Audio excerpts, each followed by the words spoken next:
সবাইকে স্বাগত জানাচ্ছি দীপ্ত সন্ধ্যার সংবাদে। সাথে রয়েছে দোলা ডলরের। শুরুতেই জানাবো সংবাদ শিরোনাম। ভেনেজুয়েলার প্রেসিডেন্ট নিকোলাস মাদুরো স্ত্রী সহ আটক, একাধিক স্থাপনায় যুক্তরাষ্ট্রের হামলা। বগুড়া ও ঢাকায় তারেক রহমানের মনোনয়নপত্র বৈধ ঘোষণা, ঢাকা ৯ বাতিল তাসনিম জারার। মোস্তাফিজকে আইপিএল থেকে বাদ দিয়েছে কলকাতা নাইট রাইডার্স, বিভিন্ন মহলের সমালোচনা।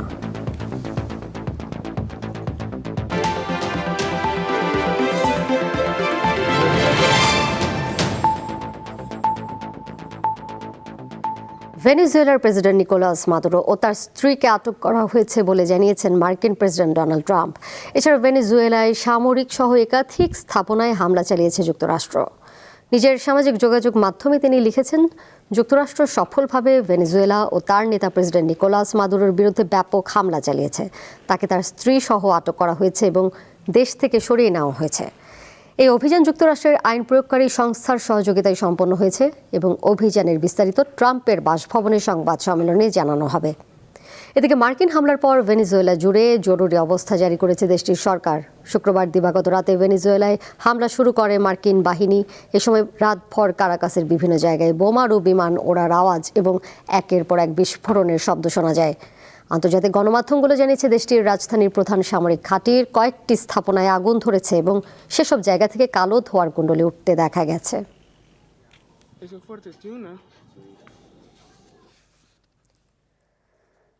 আসন্ন ত্রয়োদশ জাতীয় সংসদ নির্বাচনকে ঘিরে পঞ্চম দিনের মতো মনোনয়নপত্র যাচাই বাছাই চলছে।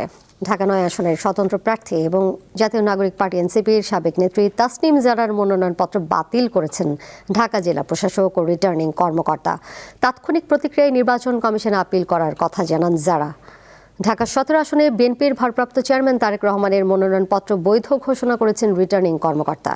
এছাড়া ঢাকা ১১ আসনে এনসিপির আহ্বায়ক নাহিদ ইসলাম, ঢাকা ৮ আসনে একই দলের নাসিরউদ্দিন পাটোয়ারি, ঢাকা ১৫ আসনে জামায়াত ইসলামীর আমির শফিকুর রহমান ও ঢাকা ৬ আসনে বিএনপির মনোনীত প্রার্থী ইশরাক হোসেনের মনোনয়নপত্র বৈধ ঘোষণা করেছেন রিটার্নিং কর্মকর্তা।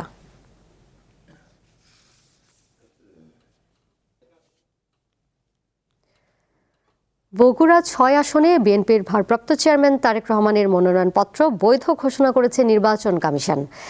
একই আসনে জামায়াতে ইসলামীর প্রার্থী আবিদুর রহমান সোহেলের মনোনয়নপত্র বৈধ ঘোষণা করা হয়। খালেদা জিয়ার মৃত্যুতে দিনাজপুর ৩ আসনে তার মনোনয়নপত্র স্থগিত করেন সংশ্লিষ্ট কর্মকর্তারা। এছাড়া ঠাকুরগাঁও ১ আসনে বিএনপির মহাসচিব মির্জা ফখরুল ইসলাম আলমগীর সহ দাখিল করা ৩টি মনোনয়নপত্রের সবটি বৈধ ঘোষণা করা হয়। ঠাকুরগাঁও ২ সংসদীয় আসনে ৮টির মধ্যে ৬টি মনোনয়নপত্র বৈধ ও ২টি স্থগিত করা হয়েছে। নারায়ণগঞ্জ ১ আসনে মোট ৮ জন প্রার্থীর মধ্যে ৬ জনের বৈধ এবং ২ জনের মনোনয়নপত্র বাতিল ঘোষণা করেন রিটার্নিং কর্মকর্তা। নারায়ণগঞ্জ ২ আসনে ৩টি বৈধ, ৩টি স্থগিত ও ৪টি বাতিল এবং নারায়ণগঞ্জ ৩ আসনে ১ জনের মনোনয়নপত্র বাতিল হয়েছে। শরীয়তপুর ৩ আসনে জাতীয় পার্টির প্রার্থী আব্দুল হান্নানের মনোনয়ন বাতিল করা হয়।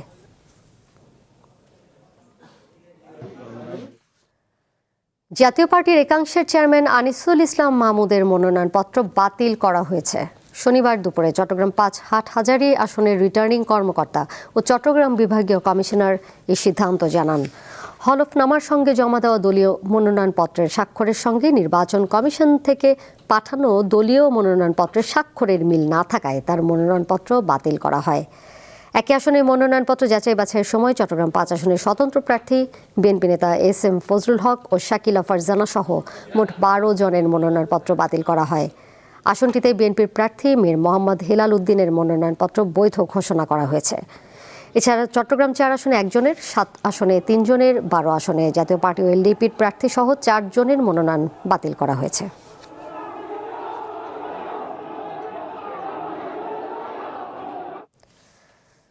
সদ্যপ্রয়াত বিএনপি চেয়ারপারসন খালেদা জিয়ার পথ ধরেই চলবে বিএনপি, এমনটি জানিয়েছেন বিএনপির জ্যেষ্ঠ নেতারা।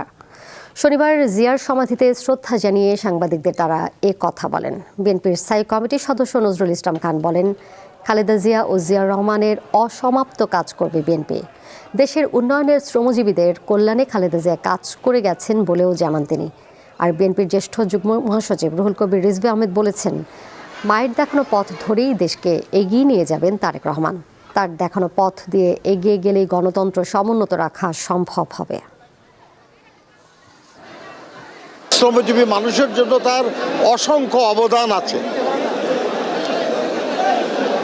দেশনেত্রী বেগম খালেদা জিয়াও শ্রমজীবী মানুষের জন্য অনেক কিছু করেছেন। উনিই প্রথম 2006 সালে বাংলাদেশ লেবার কোড এটা প্রণয়ন করেন, অনুমোদন করেন। তার জ্যেষ্ঠ পুত্র বিএনপির ভারপ্রাপ্ত চেয়ারম্যান জনাব তারেক রহমান, তার যে পতাকা তিনি হাতে নিয়েছেন, তার মায়ের প্রদর্শিত পথ ধরে তিনি এগিয়ে নিয়ে যাবেন এই দেশকে নতুন সম্ভাবনার দিকে, নতুন দিগন্তের দিকে। আমরা সেই দিগন্তের দিকে এগিয়ে যাব। যাচ্ছে পরের প্রসঙ্গে।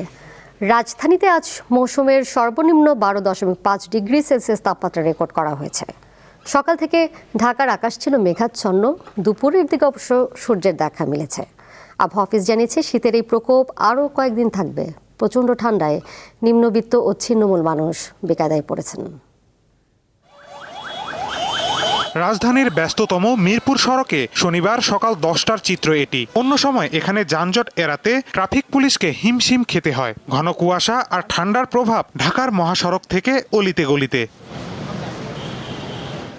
ঘন কুয়াশা, হিমেল বাতাস আর কম তাপমাত্রায় বিপর্যস্ত হয়ে পড়েছে নগরীর জনজীবন। শীতের কারণে সবচেয়ে বেশি সমস্যায় পড়েছেন দিনমজুর, রিকশা চালক, ভাসমান ও খোলা আকাশের নিচে থাকা মানুষজন। অনেকে পুরনো কম্বল, মোটা কাপড় কিংবা পলিথিন জড়িয়ে ঠান্ডা থেকে বাঁচার চেষ্টা করেন। ঠান্ডার জন্য দেখা যাচ্ছে আমরা পানিতে নামা লাগতেছে, এর কারণে ঠান্ডা লাগতেছে। ঠান্ডার কারণে অনেক যাত্রী পাওয়া যায় না। অনেকক্ষণ ধরে এখানে বসে আছি, এই বাতাসের কারণে যাত্রী সহজে উঠতে চায় না। ঠান্ডায় খুব কষ্ট হইতেছে, অন্য দিনে থাকে, এবারে ঠান্ডা বেশি এই দিন। যে পরিমাণে ঠান্ডা আমরা কিভাবে কি করব, দোকানদারি করতে কষ্ট হয়ে যাচ্ছে। যেমন পানিটা 24 ঘন্টা হাতাইতে হয়, এই ঠান্ডার ভিতরে যদি পানি হাতে আমরা অসুস্থ হয়ে যাই। আবহাওয়া অফিস জানিয়েছে উত্তরের শীতল বাতাসের প্রভাবে রাজধানী সহ দেশের বিভিন্ন অঞ্চলে ঠান্ডার তীব্রতা বেড়েছে। আজকে সর্বনিম্ন তাপমাত্রা হচ্ছে 12.5 ডিগ্রি এবং এটা এই মৌসুমের কিন্তু সর্বনিম্ন তাপমাত্রা ঢাকার জন্য। এটা মূলত আসলে কুয়াশার জন্য, তার কারণ ডিসেম্বর মাসে যে দেশের বিশেষ উত্তরের জেলাগুলোতে কুয়াশার জন্য শীতটা বেশি অনুভূত হয়েছে এবং এই শীতের সময়টা আসলে যদি কুয়াশার পরিমাণটা বেশি থাকে সেক্ষেত্রে কিন্তু আর শীতের তীব্রতাটা বেশি অনুভূত হয়। তাপমাত্রা কখন বাড়তে পারে এবং বর্তমান অবস্থা কতদিন থাকবে জানালেন এই কর্মকর্তা। এই অবস্থাটা আগামী 4-5 দিন অব্যাহত থাকবে, অর্থাৎ সামান্য পরিবর্তনের মধ্যে দিয়ে এরকমই থাকবে, হয়তো কখনো কিছুটা কম কিছুটা বেশি, তবে উল্লেখযোগ্য পরিবর্তনের সম্ভাবনা আপাতত নেই। শনিবার সকালে সিরাজগঞ্জে দেশের সর্বনিম্ন 9 ডিগ্রি সেলসিয়াস তাপমাত্রা রেকর্ড করা হয়েছে। মাহিদুর রহমান, দীপ্ত সংবাদ, ঢাকা। ঢাকা আন্তর্জাতিক বাণিজ্য মেলার 30তম আসরের পর্দা উঠল আজ। রাজধানীর নিকটবর্তী পূর্বাচলের 4 নম্বর সেক্টরে স্থায়ী venue Bangladesh China friendship exhibition centre BBCFEC ভবনে সকালে মেলার উদ্বোধন করেন বাণিজ্য উপদেষ্টা। দেশের পণ্য প্রদর্শনীর সব থেকে বড় এই আয়োজনে এবার ভারত, তুরস্ক, সিঙ্গাপুর, ইন্দোনেশিয়া, হংকং ও মালয়েশিয়া সহ অন্তত 11টি বিদেশি প্যাভিলিয়ন অংশ নিচ্ছে।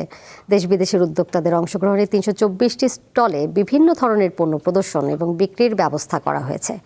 পরিবেশ সুরক্ষার বিষয়টি গুরুত্ব দিয়ে মেলা প্রাঙ্গণে পলিথিন ব্যাগ ব্যবহার সম্পূর্ণ নিষিদ্ধ ঘোষণা করেছে কর্তৃপক্ষ। মেলায় প্রবেশের জন্য টিকিটের মূল্য নির্ধারণ করা হয়েছে 50 টাকা এবং শিশুদের জন্য 25 টাকা। তবে মুক্তিযোদ্ধা, প্রতিবন্ধী ব্যক্তি এবং জুলাই আন্দোলনে আহতরা পরিচয়পত্র প্রদর্শন সাপেক্ষে বিনামূল্যে মেলায় প্রবেশ করতে পারবেন।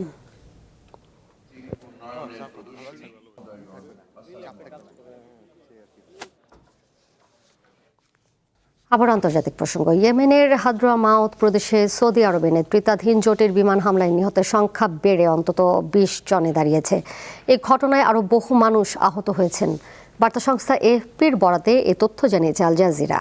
দেশটির বিচ্ছিন্নতাবাদী সশস্ত্র রাজনৈতিক গোষ্ঠী STCর এক সামরিক কর্মকর্তা ও চিকিৎসা সূত্রের বরাতে প্রতিবেদনে বলা হয়, সৌদি নেতৃত্বাধীন জোটের বিমান হামলায় হাদ্রামাউতের 2টি সামরিক ঘাঁটিতে অন্তত 20 জন STC সদস্য নিহত হন।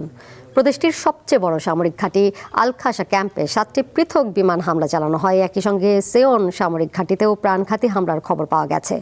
বিমান হামলার পাশাপাশি হাদ্রামাউতে স্থলভাগেও ব্যাপক সংঘর্ষ চলছে। ইরানে চলমান বিক্ষোভে এ পর্যন্ত অন্তত 7 জন নিহত হওয়ার তথ্য দিয়েছে দেশটির কর্তৃপক্ষ। বিক্ষোভকারী এবং নিরাপত্তা বাহিনীর মধ্যে সংঘর্ষে বৃহস্পতিবার 6 জনের মৃত্যুর খবর জানিয়েছে ইরানের আধা সরকারি সংবাদ সংস্থা ফার্স। এছাড়া বুধবার রাতে বিক্ষোভকারীদের সঙ্গে সংঘর্ষে ইরানের বিপ্লবী গার্ড বাহিনীর এক নিরাপত্তা সদস্য নিহত হন। অনেক বিক্ষোভকারী দেশের সর্বোচ্চ নেতার শাসনের অবসানের দাবি জানিয়েছেন, কেউ কেউ আবার রাজতন্ত্র ফিরিয়ে আনার দাবিও তুলেছেন। এদিকে ইরানে চলমান সরকার বিরোধী বিক্ষোভ দমনে নিরাপত্তা বাহিনী গুলি চালালে বিক্ষোভকারীদের পাশে দাঁড়ানোর হুমকি দিয়েছেন যুক্তরাষ্ট্রের প্রেসিডেন্ট ডোনাল্ড ট্রাম্প। শুক্রবার সামাজিক যোগাযোগ মাধ্যমে দেওয়া এক বার্তায় তিনি বলেন, যুক্তরাষ্ট্র যে কোনো পদক্ষেপের জন্য প্রস্তুত, তবে ট্রাম্পের হুমকির জবাবে ইরান বলছে কোনো বিদেশি হস্তক্ষেপের সুযোগ দেওয়া হবে না।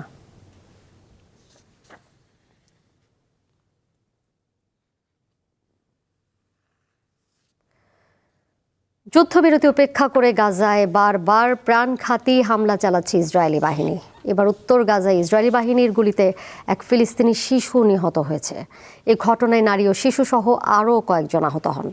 সংবাদ মাধ্যম আল জাজিরা জানায়, গত বৃহস্পতিবার উত্তর গাজার জাবালিয়া আল নাজলা শহরে ইসরায়েলি বাহিনীর গুলিতে 11 বছর বয়সী শিশুর প্রাণ যায়।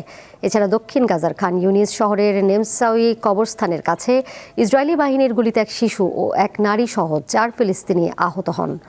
গাজার সরকারি মিডিয়া অফিস জানিয়েছে, গত 10 অক্টোবর যুদ্ধবিরতি কার্যকর হওয়ার পর থেকে এ পর্যন্ত ইসরায়েলি হামলায় অন্তত 416 জন ফিলিস্তিনি নিহত হয়েছেন।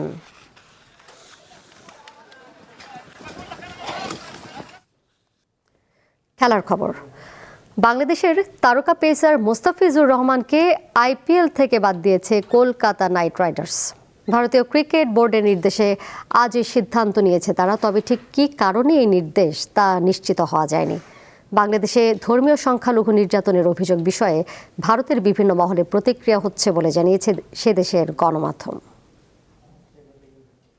বাংলাদেশ থেকে 7 খেলোয়াড়ের নাম ছিল গত মাসে অনুষ্ঠিত আইপিএল এ নিলামে, তবে শুধু দল পান মোস্তাফিজুর রহমান। 9 কোটি 20 লাখ রুপিতে তাকে কেনে শাহরুখ খানের কলকাতা নাইট রাইডার্স। ভারতের এই ফ্র্যাঞ্চাইজি লিগে কোনো বাংলাদেশি ক্রিকেটারের এটাই সর্বোচ্চ দামে বিক্রি হওয়ার রেকর্ড। এরপর থেকেই বাংলাদেশের ক্রিকেট প্রেমীরা আইপিএল এর নতুন মৌসুমে কাটার মাস্টারকে দেখার অপেক্ষায় আছেন, কিন্তু না, মাঠে দেখা যাবে না তাকে।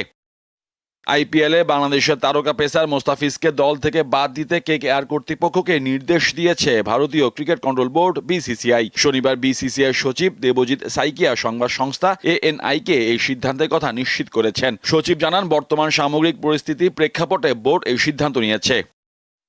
ভারতের সংবাদ মাধ্যম জানিয়েছে, বাংলাদেশের ধর্মীয় সংখ্যালঘুদের বিরুদ্ধে সহিংস ঘটনার খবর সামনে আসার পর কলকাতা নাইট রাইডার্সের সঙ্গে মোস্তাফিজের চুক্তি ঘিরে বিতর্ক তৈরি হয়েছে। এরই পরিপ্রেক্ষিতে 2026 আইপিএলে মোস্তাফিজের অংশগ্রহণ নিয়েও প্রশ্ন তুলেছে অনেকে।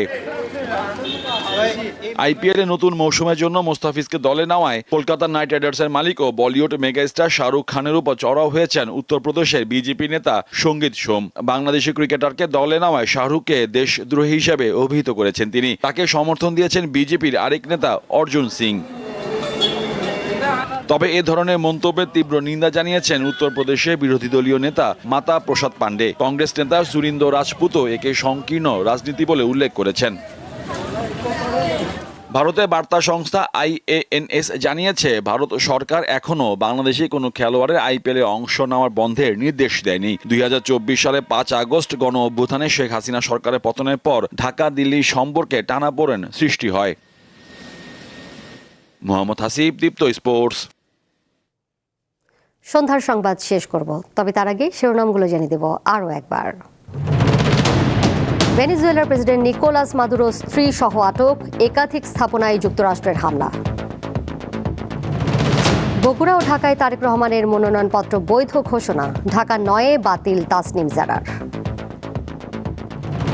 মোস্তাফিজকে আইপিএল থেকে বাদ দিয়েছে কলকাতা নাইট রাইডার্স, বিভিন্ন মহলের সমালোচনা।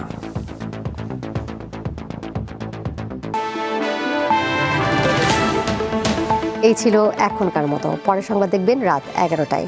এছাড়াও আরও তথ্য এবং বিনোদনের নানা খবর জানতে যুক্ত থাকুন দীপ্ত ডিজিটাল প্ল্যাটফর্মে। ধন্যবাদ সবাইকে।